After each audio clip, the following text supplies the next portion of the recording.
খবরের আগ্নেয়গিরির উপর যেন বসে রয়েছে পশ্চিমবঙ্গ। আরও ভালো করে বললে রাজনৈতিক মহলের চর্চার কেন্দ্রে তৃণমূল কংগ্রেস। মমতা বন্দ্যোপাধ্যায়ের দল বিধানসভা নির্বাচনে হারের পর কার্যত ভেঙে চুরমার। দল থেকে বহিষ্কৃত দুই বিধায়ক ঋতব্রত বন্দ্যোপাধ্যায় ও সন্দীপন সাহার নেতৃত্বে বিদ্রোহ ঘোষণা করেছেন মোট 58 জন জয়ী বিধায়ক। বিধানসভা এই বিদ্রোহীদের আসল তৃণমূল হিসেবে স্বীকৃতিও দিয়েছে। তোলপাড়ের এখানেই শেষ নয়। নানান কাগজ, টিভি চ্যানেলের খবর অনুযায়ী কাকলি ঘোষ দস্তিদারের নেতৃত্বে ভাঙন ধরতে পারে সংসদেও। বিজেপি মুখী হয়ে রয়েছেন অনেকেই। এর মধ্যে আবার কলকাতার মেয়র ফিরহাদ হাকিম কাজ করতে পারছেন না, এই অভিযোগ তুলে পদত্যাগ করেছেন। পরিস্থিতি যখন তখন আবার দল গোছানোর কাজে মন দিয়েছেন প্রাক্তন মুখ্যমন্ত্রী।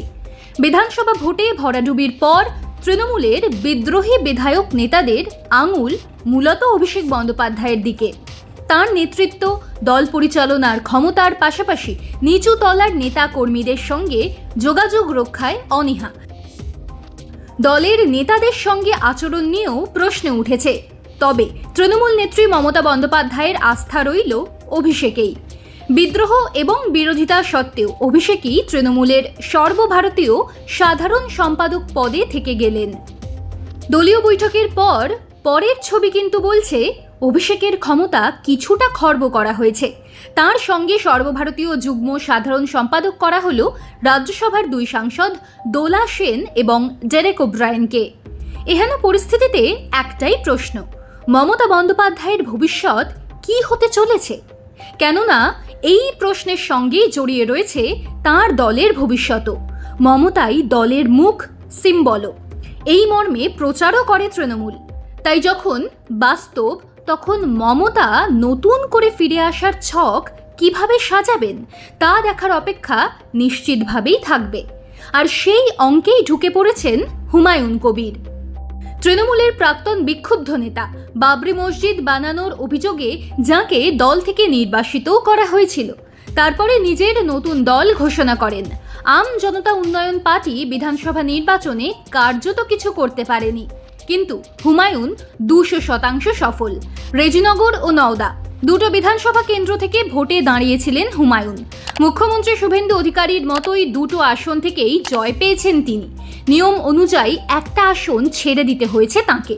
রেজিনগরে উপনির্বাচন হবে শিগগিরই, তার আগে আবার খবরের কেন্দ্রে হুমায়ুন। শেষ দুটো বিধানসভা নির্বাচন ধরলে নন্দীগ্রাম ও ভবানীপুর থেকে হেরেছেন মমতা বন্দ্যোপাধ্যায়, কিন্তু ক্ষমতা হারিয়ে তাঁর রাজনৈতিক জীবন নিয়েই প্রশ্ন উঠে গিয়েছে। সেখান থেকে ফিরে আসার জন্য বসিরহাট লোকসভা কেন্দ্রের উপনির্বাচনে লড়তে পারেন এমনটা শোনা যাচ্ছে।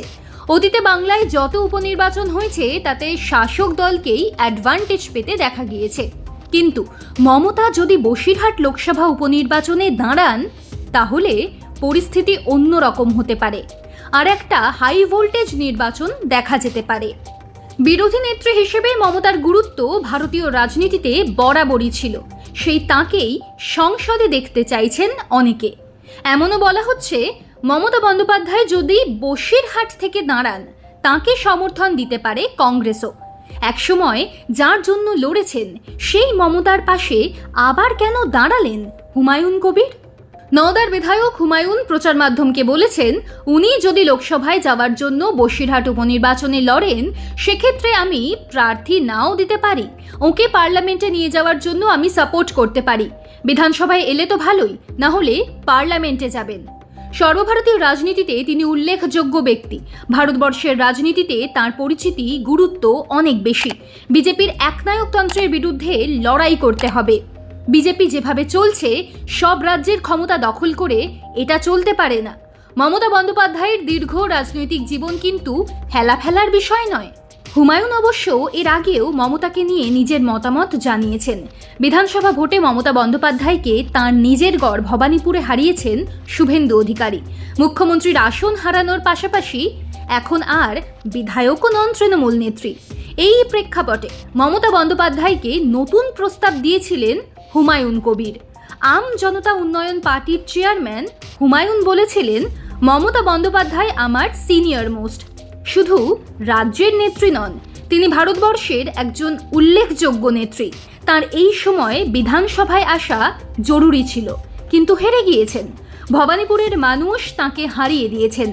তিনি যদি বিধানসভায় আসতে চান, আমাকে ব্যক্তিগত স্তরে বললে নিশ্চয়ই দেখব ব্যাপারটা।